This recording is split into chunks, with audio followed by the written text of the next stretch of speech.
5 skole in Alexandra het aan die uilsketskompetisie deelgeneem en die pragtige kunswerke agter my gemaak en in die proses ook meer geleer oor uile.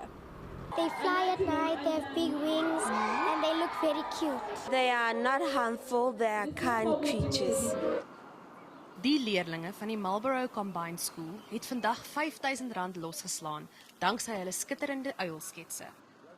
Die skool is al 'n paar jaar lank 'n veilige hawe vir uile en daar is ook verskeie uilneste op die perseel. Die 2 kuikens is gered uit 'n dak in Alexandra en het hier 'n nuwe tuiste gekry.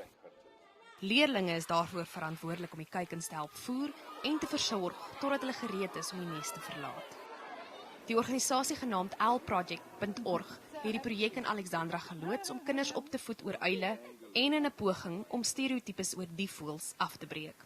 Daar's baie bygeloofies rondom uile.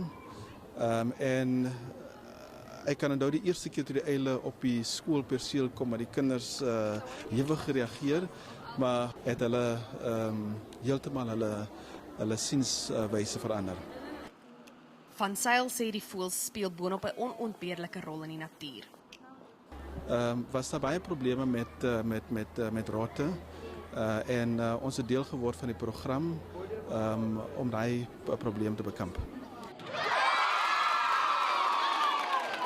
Van Zyl sê danksy die projek word 'n hele geslag se vooropgestelde idees oor uile verander.